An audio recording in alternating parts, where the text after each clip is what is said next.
got to be honest with you. It seems like like yesterday. It's crazy how September 11th has that two feeling kind of thing. It feels like 20 years ago sometimes, and it feels like yesterday. But my day started. I was the music director and afternoon guy at Z100 at the time, and so my day, I would usually get into the office around 9:30 in the morning. And back then, some people don't know this, but you hear Z100 from the top of the Empire State Building. Well, our antenna is on top of the Empire State Building, but the actual studios were located in Jersey City.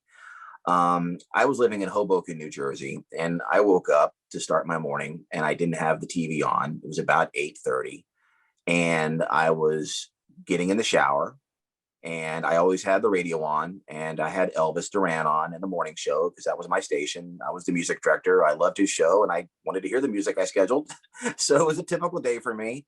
And I'm in the shower, the water's running, and I hear, I think it was Jennifer Lopez, "I'm Real." That was the song playing. And I remember it fading out and Elvis breaking in, but the water was running, and I'm like, I didn't hear what he was saying. I'm like, why is he ruining this song? We have to get this spin in. It's like, it's the number one song, and I'm thinking, what crazy bit is Elvis up to? And I turned the water off, and Elvis is like, there's something going on at the World Trade Center. We're looking out the windows, and we see smoke. So I was living in Hoboken at the time. So I like put a towel around me, and I went to my window, and I had a view of Manhattan, and I saw the smoke.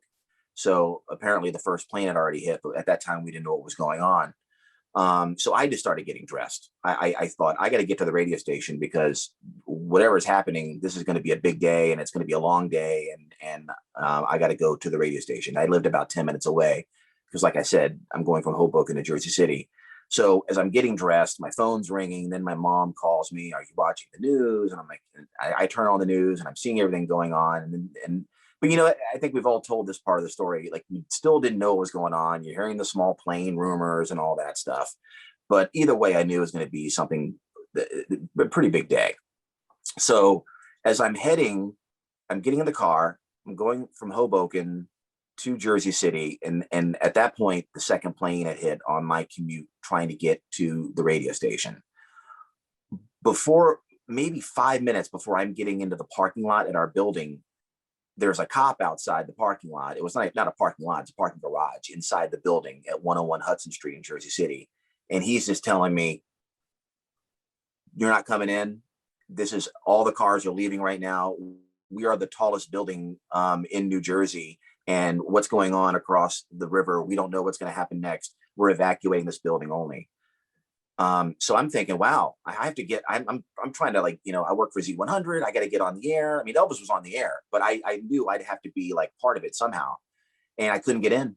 And that's when I believe our engineer hit me up and said, "Hey, look, we're evacuating the building." And my memory serves me correctly. Elvis, around 9:30, he had to wrap up and leave the building. And that's when we like potted up news audio. It was either CNN or ABC, I forgot, but we just potted up the TV and we put the TV audio on Z100. And I couldn't get in, and I turned around and went back to Hoboken, and I spent the day in Hoboken with a few friends of Z that had to leave, but couldn't get, like, there was the traffic issues and all that stuff, so they came to Hoboken with me, and we sat on the roof and watched the horror happen on the roof of our building. And there was no broadcasting after that that day. I think Elvis wrapped up the show, the whole morning show left, and we played just news audio. And it wasn't until Elvis at 6 a.m. the next day was able to get on the air again. And then I finally made it in that morning. And Elvis was on till like 1 o'clock in the afternoon. And then I took over from 1 p.m. until like midnight. I remember being on the air at 1 p.m. to midnight. And that's when it really started to affect me. Well, first of all, the visions I saw on the day of affected me, but it was the next day that the impact hit me when I got to the studio. And Shelley, I'm sure Elvis has talked about this. Our building in Jersey City, it was 35 stories up and right across the river. There was no obstruction. We had a 50-yard line seat of the World Trade Center. And when I got to our building that day and I saw just the smoldering smoke, I'd held back tears, but that I couldn't do it anymore. That was when I finally just I think the day before was shock. September 11th was shock, and then the day after was emotion, and I just lost it. And I knew I had to hold myself together because I'd be on the air eventually, but we didn't know. It was like Elvis was on the air doing a fantastic job. It was no music, taking phone calls, blah blah blah blah. And then at 1 o'clock, Elvis left, and then I took over, and we just were on the air from 1 p.m. to midnight, no music, taking phone calls, people asking, have you seen my husband? Have you seen my wife? Mentioning names. We were throwing out cell phone numbers on the radio. We didn't care. We had to find these people. And I remember being so nervous before going on the radio because here I am, a top 40 DJ, and I'm like, wait a minute, I'm just used to talking for 20 seconds at a time and playing music and then being done. And I was so nervous about how I was going to handle this. But once I got on the radio, the sense of calm came that I had a job to do, and the callers kind of held my hand and helped me.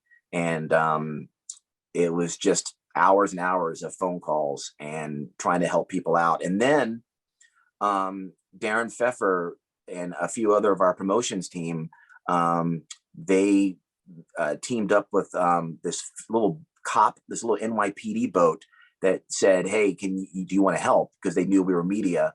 And they went over across the river and started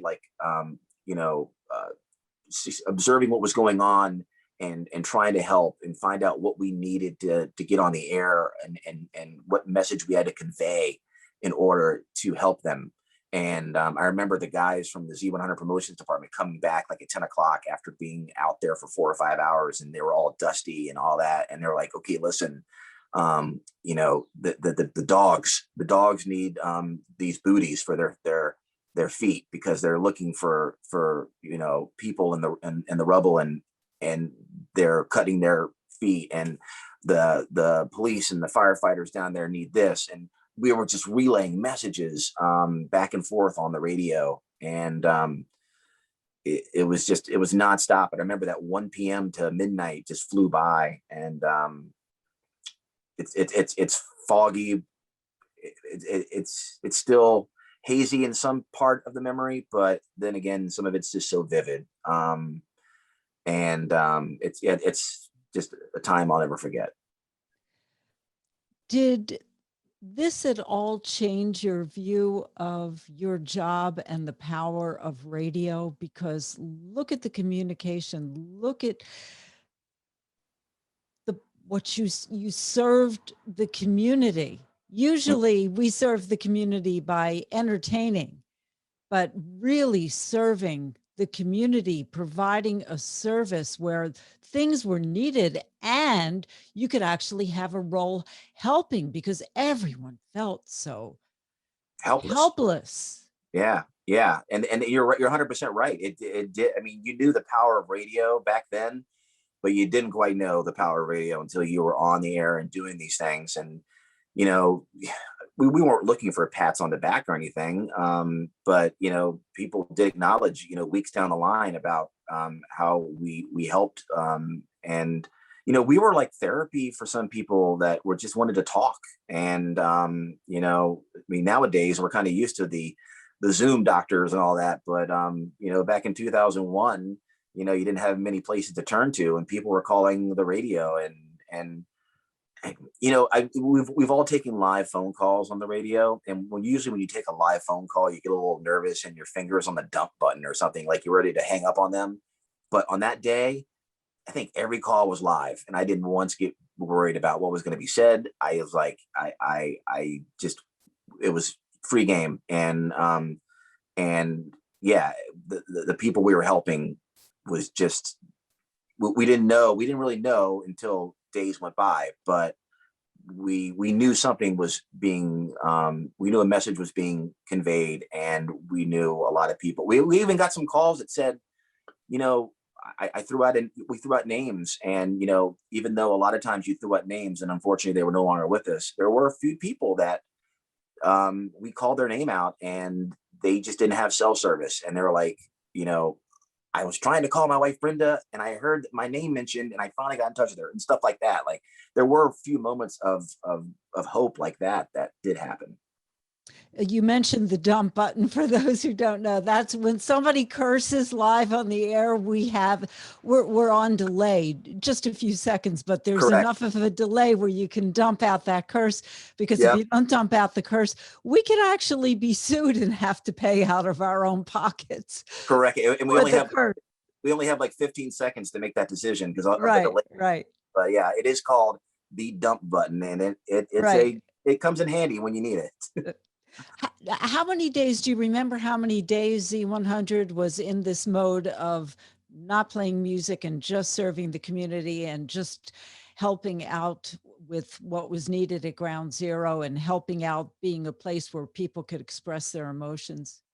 I feel like that went on for a long time. Not the nonstop talk. I mean, the music, we slowly started to incorporate music back into our playlist, like maybe 3 days after. But we were very, very nervous about when was it okay to be okay. Yeah, we had many meetings. Like, okay, this song will be okay, but maybe we should stay away from this. And we did take songs off the air. I mean, there was a news story about, radio stations that took certain songs off the radio. And like, I remember we were playing Dave Matthews Band Crash Into Me, and it just wasn't appropriate. And there were a few songs that just didn't feel like they would fit.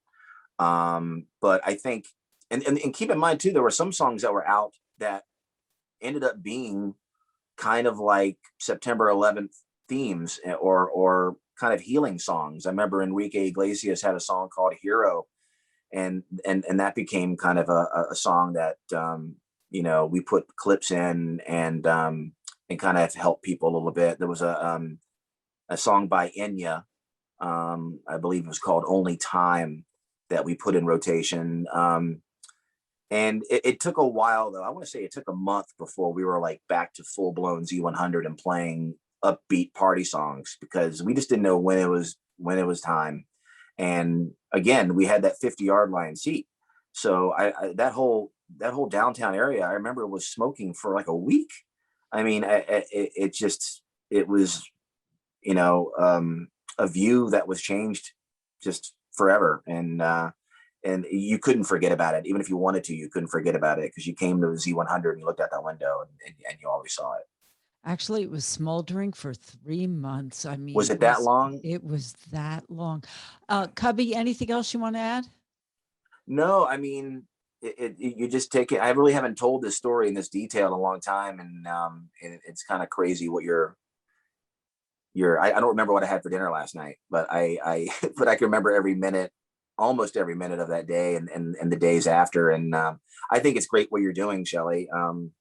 Even though it's tough to talk about, it's also can help people heal, and it is history. And 20 years, it's just unreal to me. And for so many, the horror continues with 9/11 illnesses 20 years later and counting. And Yeah. hashtag never forget. Thank you so much, Cubby. Thank you, Shelley.